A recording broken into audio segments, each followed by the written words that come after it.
스포츠 경기에 그 더비라는 용어가 있습니다. 이 더비는 보통 연고지가 같은 팀들 또는 라이벌 의식이 있는 팀들이 대결하는 시합을 일컫는 단어입니다. 대표적인 더비는 스페인 엘 클라시코라고 하죠. 레알 마드리드와 그 바르셀로나의 경기, 또 이제 잉글랜드의 그 맨체스터 더비, 맨체스터 유나이티드와 맨체스터 시티, 또 뭐 메이저리그에도 뉴욕 양키스, 뭐 보스턴 레드삭스 이런 것도 이제 더비라고 얘기할 수 있습니다. 우리에게도 익숙한 한일전, 이런 것들도 더비의 성격을 띠고 있습니다. 예수님을 종교적 라이벌이라고 생각하고 상대를 좀 의식했던 그런 부류들이 있었는데, 그 중에 하나가 오늘 본문 14절에 나오는 요한의 제자들입니다. 이 요한은 이제 세례 요한을 말하는 것인데, 이 세례 요한은 구약 말라기 이후에 선지자가 이제 더 이상 안 나오는 겁니다. 그 기간이 이제 암흑시기라고 한 400년 정도 지속이 됩니다. 근데 그 400년 만에 나타난 선지자가 이제 세례 요한이에요. 그래서 광야에서 이 회개의 세례를 전파합니다. 엄청난 대중적인 인기를 갖게 돼요. 뭔가 센세이션을 일으킵니다. 그래서 외치는 자의 소리가 되어서 예수님 오실 길을 예비하는, 예수님을 소개하는 그런 사명을 감당하고 있었다는 거예요. 그러는 과정에서 그 나라의 이제 분봉왕이라고 하죠. 헤롯 안디바라는 사람이 있었는데, 그 헤롯 안디바가 이 동생, 그 헤롯 안디바의 동생 빌립이라는 동생이 있었는데, 그 빌립의 아내, 그러니까 자기 제수씨죠, 와 이제 눈이 맞는 거예요. 그래서 이제 각자의 가정이 있으니까 각자의 가정을 깨고 이제 그러니까 본부인을 내치고 재혼을 하게 됩니다. 그래서 이 부분을 이제 선지자로서 세례 요한이 이건 하나님 앞에서 이거는 아니다, 이건 죄다, 이러면 안 된다라고 지적을 하게 됩니다. 그래서 이제 그런 것들이 원인이 되어서 세례 요한이 이제 헤롯 안디바에 의해서 이제 목이 잘리는 참수를 당하게 됩니다. 이제 그 이후에 그 사람들의 관심, 물론 굉장히 안타까운지만 그 사람들의 관심이 이제 세례 요한에서 이제 예수님으로 이제 옮겨가게 됩니다. 요한의 제자들, 그러니까 세례 요한이 활동할 때부터 많은 제자들이 있었던 거예요. 전에는 이제 이 제자들이 이렇게 생각할 수 있겠죠. 전에는 우리 선생님이 엄청 유명했었는데, 이제 우리가 훨씬 더 잘 나갔었는데, 그런 어떤 묘한 그 라이벌 의식이 있었다는 겁니다. 그래서 그걸 뭐 어떻게 알 수 있느냐? 14절에 보면 일부러 찾아와요. 일부러 찾아와서 묻지도 않는 말을 합니다. 뭐라고 물어봅니까? 우리와 바리새인들은 금식하는데 어찌하여 당신의 제자들은 금식하지 아니합니까? 이건 우리는 너희들보다 더 경건하다는 거예요. 뭐 와서 이제 예수님한테 인사하고 뭐 무슨 얘기를 하다가 예수님이 요즘 금식 잘하고 있니?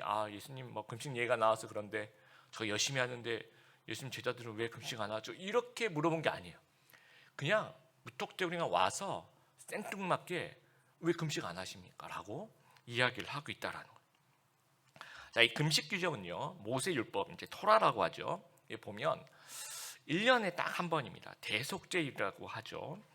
대제사장이 그 지성소에 들어가는 딱 1년에 한 번, 그 날에 맞춰서 모든 백성들이 이제 음식을 먹지 않고 이제 기도하는, 그 외에는 규정이 없습니다. 정확하게, 그러니까 딱 1년에 한 번, 하루. 근데 유대인 전통들이 이제 그걸 만들어내는 거예요. 그래서 모세가 시내산에 이제 뭐 여러 번 올라왔다 내려왔다 하는데, 그 언제 기준으로 하는지 모르겠지만 이제 그 유대인들 생각입니다. 모세가 산에 올라간 요일은 이제 목요일 날 올라갔다가 한참 있다가 또 산에서 내려온 요일을 이제 월요일이라고 생각을 하는 거예요. 그래서 목요일하고 금요일 이렇게 일주일에 이틀을 금식을 하는 겁니다. 거기에 맞춰서.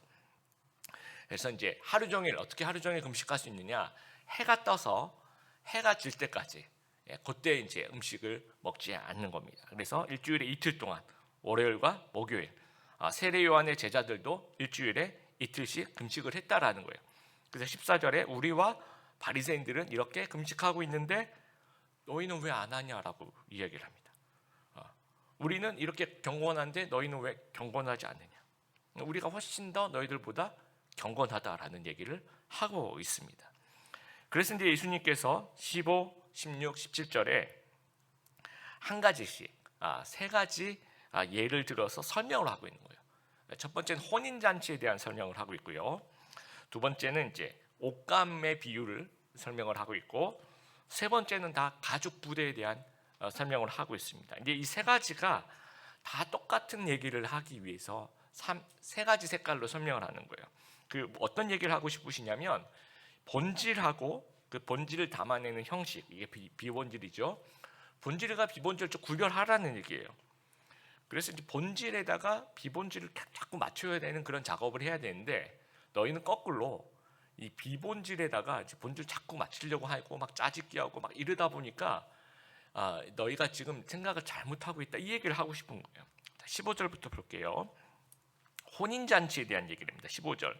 예수께서 그들에게 이르시되 혼인집 손님들이 신랑과 함께 있을 동안에 슬퍼할 수 있느냐?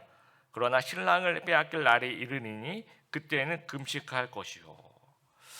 이 일주일 동안 이 혼인잔치는 진행이 됩니다.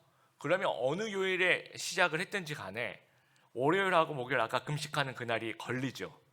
그렇죠? 근데 여러분이 이제 늘 금식을 해. 월요일마다 또 금요일마다 목요일마다 금식을 했는데 하여튼 뭐 결혼식에 참여했어요. 일주일 동안. 그러면 목요일하고 월요일은 반드시 걸리게 됐어요. 일주일 동안 하니까. 그러면 이때 유대인들은 금식을 했을까요? 안 했을까요? 금식을 안 했어요. 예, 지금 이제 그 얘기를 하고 있는 겁니다. 그러면서 이제 유대인들에게 야, 너희도 안 하지, 너희도 이럴 땐 안 하잖아 라는 얘기를 하고 있어요. 자, 여러분, 그러면 어떨 땐 하고 어떨 땐 안 하는 그 금식은 본질입니까? 아니면 형식입니까?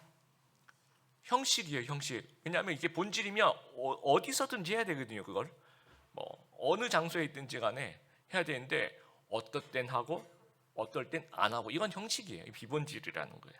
그걸 얘기하고 있는 겁니다. 그리고 금식의 본질이 뭡니까? 대속죄이래, 그렇죠? 하나님 앞에서 죄인임을 깨닫고 용서를 구하는, 아주 슬퍼하는, 그게 본질입니다. 그런데 이 회개함, 슬퍼함 이런 본질은 없고, 너 일주일에 2번 했냐? 이번 주 했냐? 라고 얘기하는 그런 빈 껍데기, 형식만 남아 있다라는 거예요. 그리고 지금 제자들은 신랑 예수님과 함께 잔치를 벌이고 있어요. 이게 본질이라는 거예요. 그럼 나중에 예수님께서 죽으시면 그때는 이제 슬퍼하면서 금식하겠죠. 그러니까 비본질인 것을 가지고 본질인 양 자꾸 이제 혼동하지 말라라는 얘기를 지금 15절에도 하고 있습니다. 16절 봅시다. 이것은 옷감에 대한 얘기인데요. 생배 조각을 낡은 옷에 붙이는 자가 없나니 이는 기운 것이 그 옷을 당기어 헤어짐이 더하게 됨이요. 이 생배 조각이라고 얘기하고 있는데, 우리 개역개정은 그렇게 번역을 하고 있고, 쉬운 성경은 요거를 새천 조각이라고 이야기를 하고 있습니다. 그래서 제가 이제 원어에는 뭐 어떻게 써 있는지 제가 한번 보니까, 원어에는 제가 이제 그대로 번역을 하면 줄어들지 않은 옷 조각이라고 얘기를 하고 있어요. 아직 줄어들지 않은 옷 조각. 그러니까 한 번도 세탁하지 않은 새 옷감을 이야기를 하고 있습니다. 그러니까 2000년 전 이 옷감은 아주 매우 부실을 합니다. 그래서 한 번 빨면 이 탄력성이 없어지고요. 저는 그런 세대가 아닌데, 우리 선배님들 세대 이야기를 들어보면 새 옷 한 번 빨면 뭐 거의 많이 줄어들었다라고. 우리나라도 그럴 때 60년대, 70년대 그런 때가 있었다라고 합니다. 그러니까 2000년 전이면 더욱 부실했겠죠. 한 번 옷감을 빨면 완전히 그냥 줄어드는 거죠. 탄력성도 없어지고 빨리 낡고 빨리 헤어지는 겁니다. 그러면 이제 새천 조각이 있으면 그것을 낡은 옷에 같이 바느질하는 거예요. 그러면 이게 새천 조각은 아주 탄력성 있겠죠.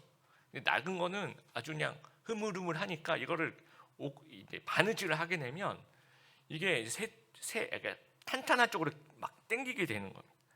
그러면 탄력성 없는 옷감은 더 심하게 헤어지게 되는 겁니다. 그걸 얘기하고 있는 거예요. 그러니까 새천 조각이 의미하는 것이 무엇입니까? 예수님의 복음을 얘기하는 거예요. 본질. 근데 낡은 옷은 비본질인 거예요. 유대인들의 그 종교적 전통, 이거를 자꾸 이렇게 짜집기해서 옆에서 붙여놓으려고 하지 말라는 겁니다. 그러니까 예수님은요, 낡은 전통에 바느질하려고 오신 분이 아니라는 거예요. 새로운 옷을 입혀주시려고 오셨다라는 거예요. 막 짜집기하고 막 메꾸고 이래서는 안 되고, 새 옷감으로 새 옷을 해서 입어야 한다라는 겁니다. 그래서 이제 이런 어떤 비본질적인 형식적인 것이 본질을 이렇게 방해한다면 다 내려놔야 된다라는 거예요. 그래서 예수님의 그 십자가 복음으로 일하는 그런 본질로 다시 재건축을 해야 된다는 말씀을 하고 계십니다. 그리고 이 세 번째 비유, 그러니까 예수님의 생각을 가장 잘 설명하는 이 결정적인 비유가 오늘 말씀 이 부분에 좀 초점을 맞추고 싶은데 17절 보세요. 새 포도주를 낡은 가죽 부대에 넣지 아니하니 그렇게 하면 부대가 터져 포도주도 쏟아지고 부대도 버리게 됨이라. 새 포도주는 새 부대에 넣어야 둘이 다 보존되느니라. 이 포도주를 담는 가죽 부대를 얘기하는 겁니다. 그 당시 이제 액체를 담는 용기가 여러 개 있었겠지만 포도주는 아까 우리 영상에서 봤지만 짐승의 가죽으로 된 그 용기에 보관을 하는 겁니다. 근데 새 포도주는 이제 발효하면서 가스가 많이 나와요. 그럼 이제 부풀어 오르면서 가죽 부대도 같이 부풀어 오르는 거죠. 그래서 새 가죽 부대는 이 탄력이 있으니까 이제 그 팽창을 받아내는 겁니다. 괜찮아요. 근데 낡은 가죽 부대는 딱딱하고 탄력이 없어서 새 포도주를 넣게 되면 이게 터져버린다라는 겁니다.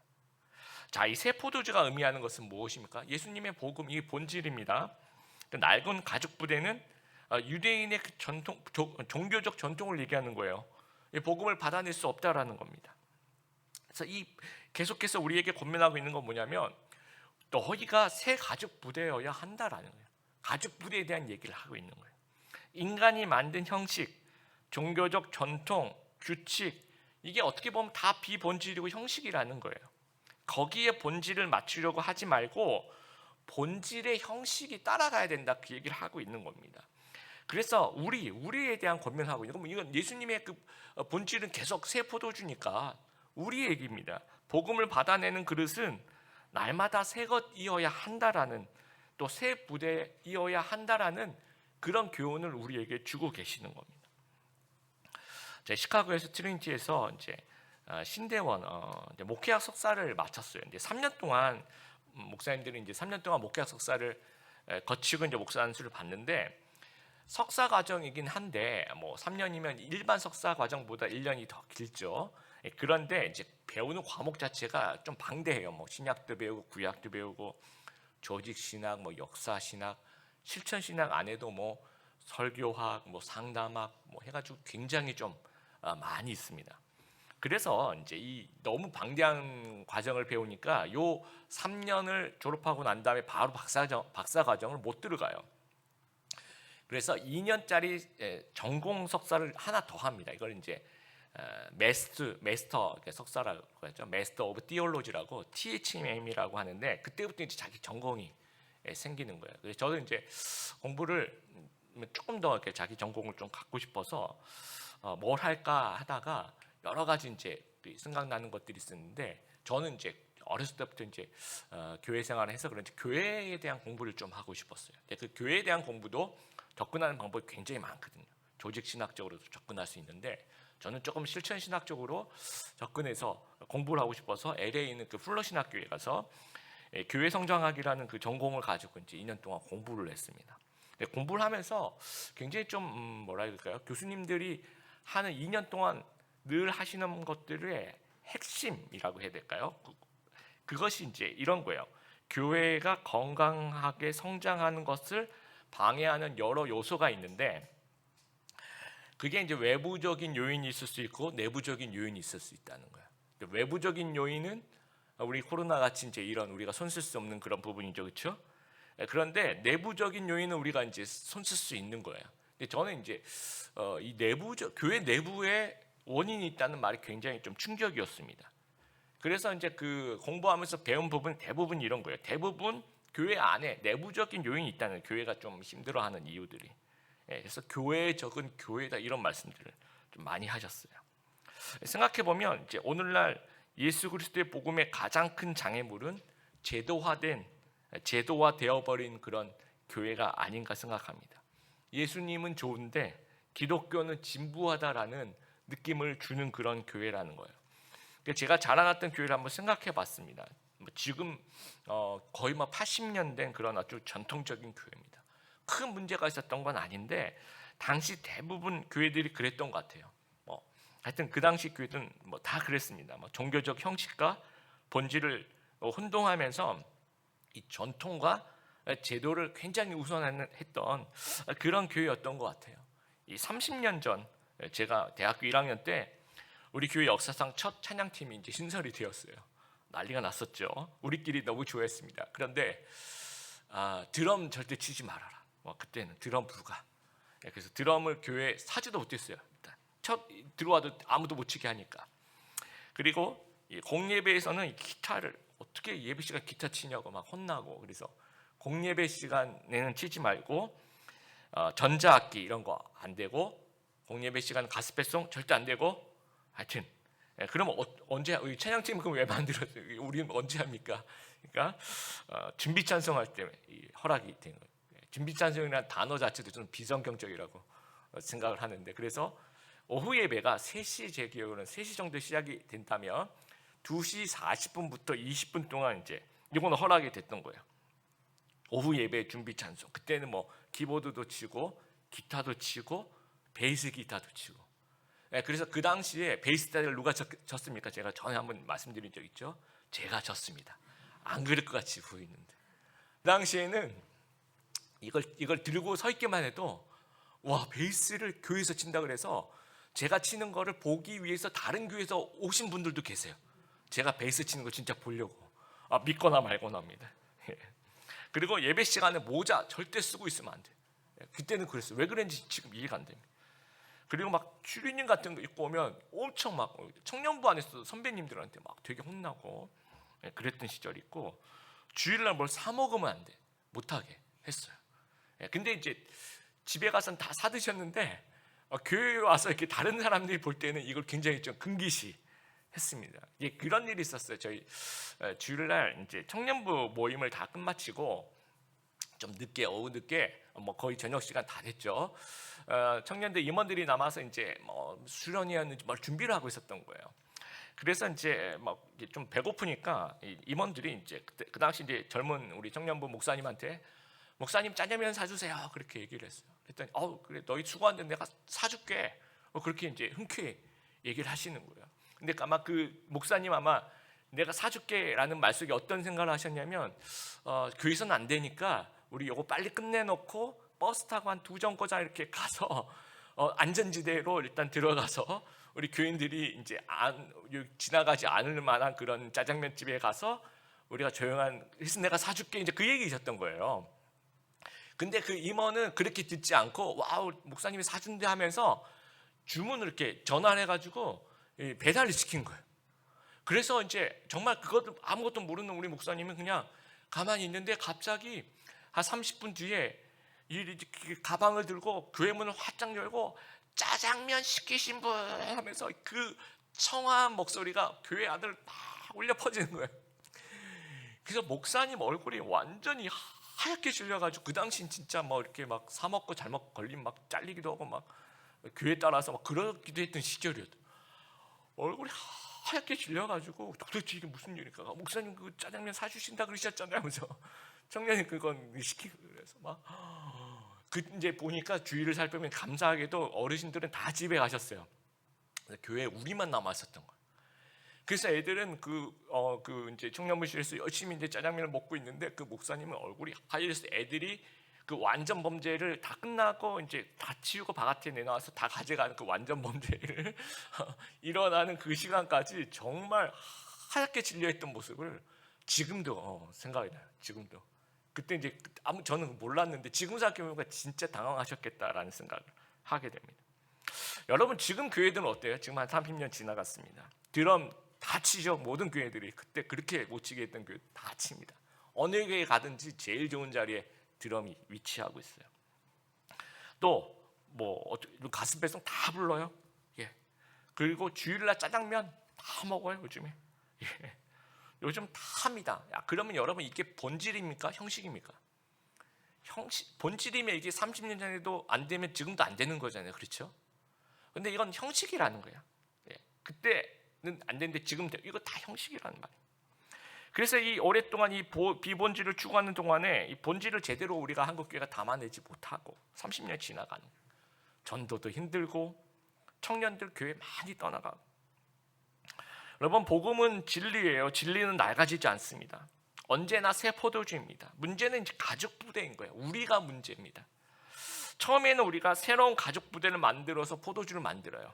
포도주를 담아요.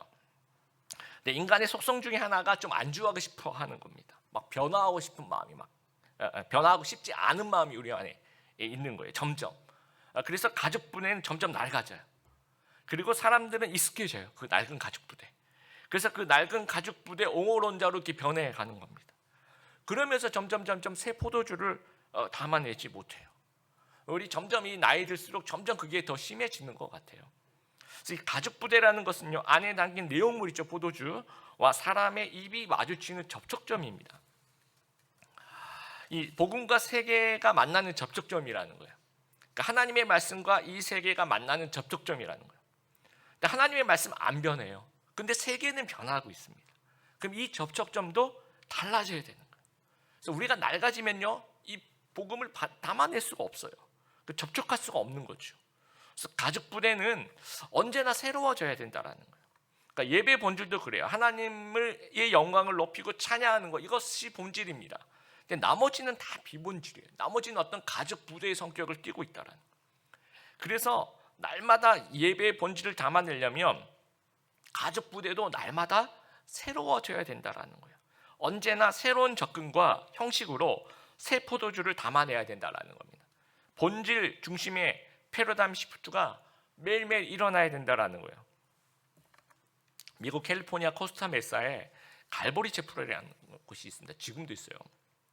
아주 유명한 척 스미스 목사님이라고 1960년대 또 70년대 그때 이제 미국은 히피 문화가 이제 거의 대중문화 되었고 그 히피의 문화에 영향을 받은 청년들도 아주 많았어요. 근데 이 교회가 이 갈보리 채플이 조금 나가면 이제 해변 근처에 얼마든 해변에서 걸을 수 있을 만한 위치에 있는데 그 당시 이제 청년들이 해변에서 이제 수영을 막 하다가 예배 시간 되면 이제 그 교회가 있으니까 와서 이제 예배 드리러 오는 겁니다. 그 여러분 생각해 보세요. 해변에서 수영복을 입고 막 모래 막 다 묻히고 막 물이 뚝뚝 떨어지는데 그 위에다가 그냥 아무거나 옷 하나 그냥 걸치고 슬리퍼 신고 막 이렇게 걸어오는 거예요. 그 예배 시간에 들어오는 겁니다. 그랬는데 그 교회 그 어르신들이 그 모습이 굉장히 싫었던 거예요. 예배 시간에 들어오는데 애들이 수영복 위에다 막 옷 하나 걸치고 슬리퍼 입고 그리고 막 교회 카페트가 정말 비싼 게 깔려 있는데 거기에 막 물 소금물 막 떨어뜨리고 모래가 막 엄청 그러니까 이제 출입금지 히피 복장 같은 그런 수영복 입고 오는 애들 출입금지를 이렇게 시켜놓은 거예요. 그래서 이 척 스미스 목사님이 이제 거기에 이건 아니다. 우리가 본질과 비본질을 구분하는 그런 작업을 하자라고 해서 이 본질이 무엇입니까? 여러분 예배죠, 그렇죠? 예배 그 자체 하나를 높이는 거 그리고 잃어버린 영혼이 돌아오는 게 이게 본질이죠, 교회의 본질. 비본질적인 부분이 무엇입니까? 이 카페트 그렇죠? 모래 떨어지는 거, 복장 그리고 그 당시 교회 음악들. 그래서 이 새 가죽 부대를 만드는 작업을 하게 된 거예요. 그래서 그 당시 여러분 그 60년대 70년대 얘기입니다. 교회 카페트를 다 치워버렸대요. 자꾸 이 카페트에 모래가 떨어져서 청소하기 자꾸 힘들다 그러니까 그러면 우리가 그 사람들 출입금지 시키지 말고 카페트를 다 없애버리자. 그래서 교회 그 카페트를 없애버리고 있는 복장 그대로 괜찮다 들어오라고 이제 얘기를 합니다. 그리고 교회 음악을 그 당시 굉장히 전통적인 60년대 70년대니까 그렇죠. 굉장히 전통적인 음악을 하고 있었는데 우리 히피 음악에 영향을 받은 청년들이 오니까 우리도 좀 음악을 바꿔오자. 이것도 가족 부대다 해서 크리스찬 로큰롤을 도입을 하기 시작한 거예요. 그래서 만들어진 찬양팀이 마라나타 뮤직이에요. 여러분 들어보셨죠? 마라나타.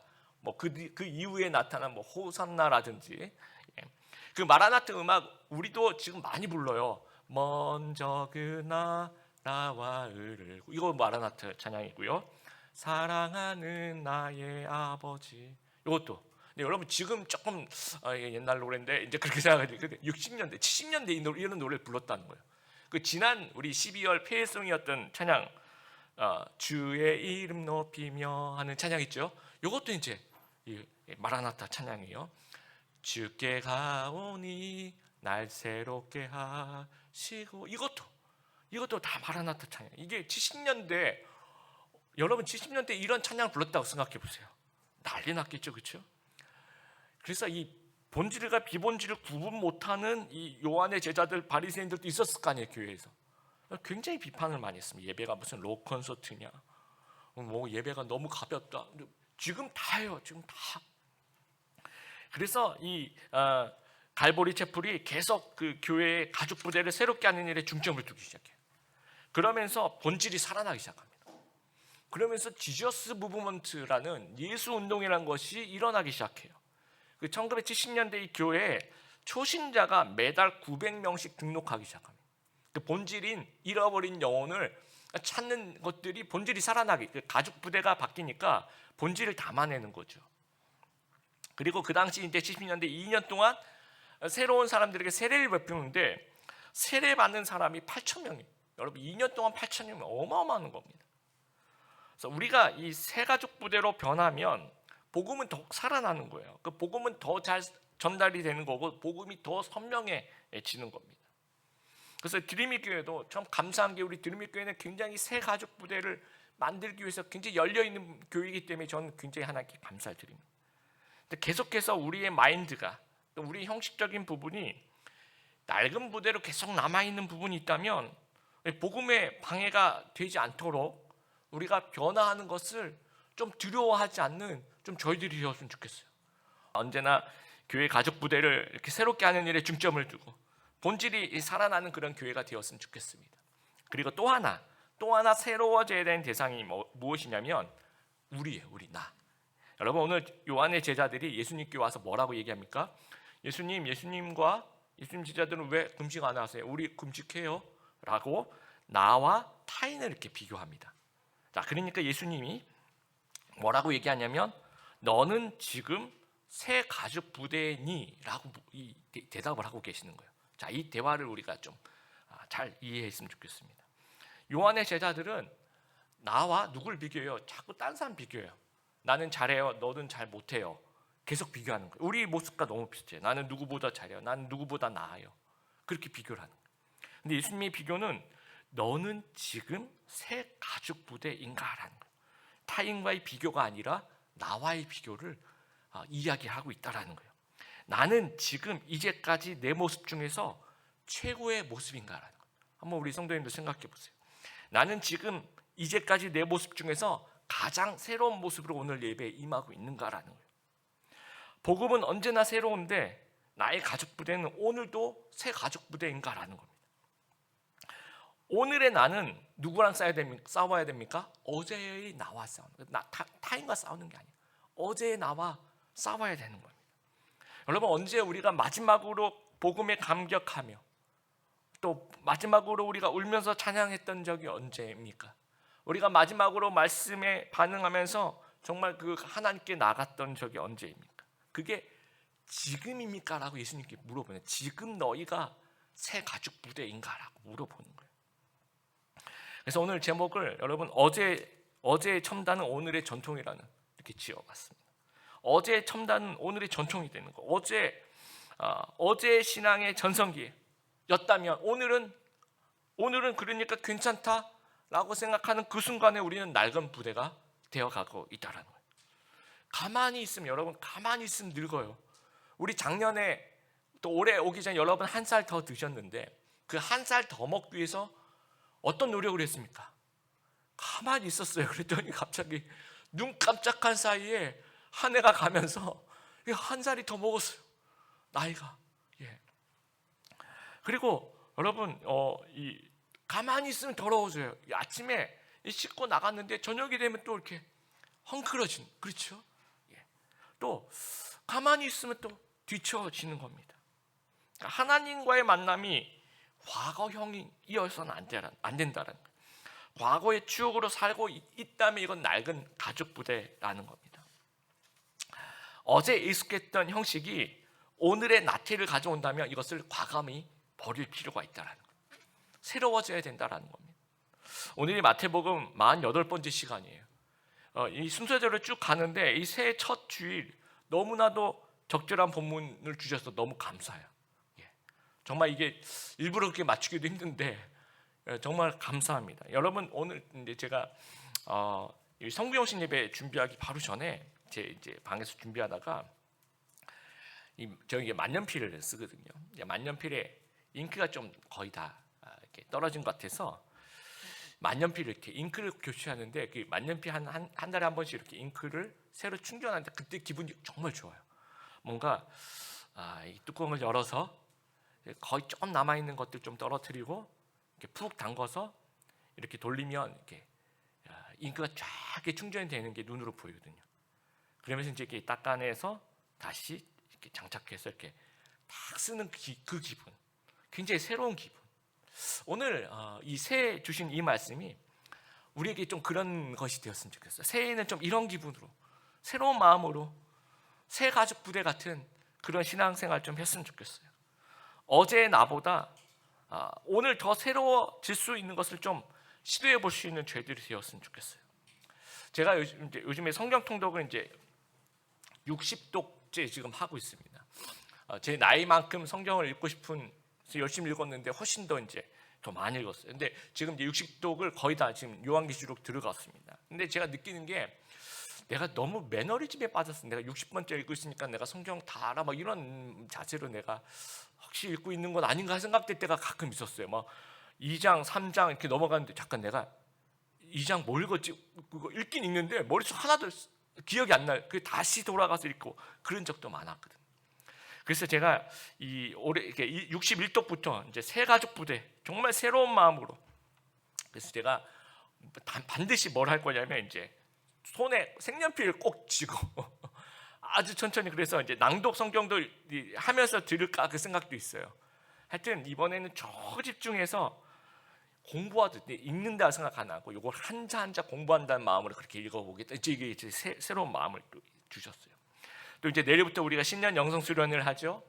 화요일부터 이제 특별 새벽 기도회를 하는데 제가 좀 고민을 몇 달 좀 했어요. 제가 그걸 특별 새벽 기도회를 이렇게 우리 TF에서 계속 준비하면서 이거 녹화를 할까 현장에서 할까 이거를 좀 고민을 좀 했어요. 솔직히 고민했어요. 그러면서 좀 제가 결정을 했어요. 올해 계속해서는 새벽 기도 이제 현장에서 이제 매일 생방송으로 좀 진행하게. 뭐 제가 이틀 전까지만 해도 내가 정말 실수하는 건 아닐까 이런 결정이 굉장히 고민을 했었습니다. 물론 이제 아무도 안 나오시면 전 바로 녹화로 들어갈 겁니다. 그런데 제가 새로운 시도를 좀 하고 싶었던 거예요. 어떤 시도를 하고 싶었냐면 하나님 앞에서 좀 더 이렇게 최선을 좀 다하고 싶은 마음이 좀 저한테 주셨어요. 그래서 올해는 이 특별 새벽 기도만큼은 4번 제가 다 말씀 전하고요. 그 다음 주부터는 이제 저와 부목사님이 나눠서 설교를 할 텐데 특별 새벽 기도라고 뭐 우리가 아주 엄청난 장비로 생방송 그러지 않을 겁니다. 여러분 조그만한 그 아이폰으로 우리 생방송 해 드릴 거고요. 화질 좀 이상하더라도 여러분 이해하십시오. 그리고 설교도 50분씩 하고 그러지 않을 겁니다. 그냥 우리 매일 성경 가지고 평소와 같이 그렇게 그렇지만 이 마음가짐 자체는 제가 이 기도하는 장소와 시간을 좀 바꿔보고 싶은 마음이 하나님께서 주셨어요. 일주일에 며칠만이라도 조금 매너리즘에 빠진 것 같은 제가 늘 이렇게 하루에 1시간씩 기도하는 그 시간이 어떨 때는 막 기도하고 있는데 딴 생각을 하고 있는 시간들이 좀 많이 있었던 것 같아요. 그래서 내가 하나님 제가 좀 며칠이라도 기도하는 장소 시간을 좀 바꿔보면서 좀 하나님 기도하고 싶습니다라는 마음 주신 것 같아요. 우리 성도 여러분도 새해를 맞아서 우리의 가족 부대를 좀 날마다 새롭게 했으면 좋겠습니다. 로마서 12장 2절 오직 마음을 새롭게 함으로 변화를 받아 마음을 좀 새롭게 하게 되기를 바라요. 어제 첨단이라도 오늘은 그저 옛 전통일 뿐입니다. 예수님은 우리가 지금 새 가족 부대가 되라고 권면하고 계시는 거예요. 필요하다면 약간의 변화를 줘보시는 것도 좋다라 저는 생각합니다. 여러분 시간을 바꿔보세요. 장소를 바꿔보세요. 방법을 바꿔보세요. 태도를 바꿔보세요. 각자에 맞게 좀 새롭게 바꿔보시기를 권면합니다. 우리 신년 영성 수련회 잘 이용해 보시길 바랍니다. 새로운 시도 이번 올해부터는 내가 큐티를 해보겠다든지 올해부터는 내가 통독을 시도해 보겠다든지 이런 어떤 제자반, 사역반, 교회 봉사, 소그룹 활동, 공동체 뭔가 영적인 새로운 시도를 좀 해보길 바랍니다. 그래서 우리가 하나님께 드리는 그것이 하나님께 내가 남는 시간 드린다든지 뭐 남는 에너지를 드린다든지 막 이런 찌꺼기 하나님께 드리지 말고 가장 좋은 것, 영원토록 변치 않는 이 복음을 우리가 붙잡고 매일 최고로 좋은 것 하나님께 드리고 매일 새로운 마음 하나님께 드리고 언제나 새 가죽 부대 하나님께 올려드리는 우리 귀한 하나님 백성들 다 되시기를 주님의 이름으로 축복합니다.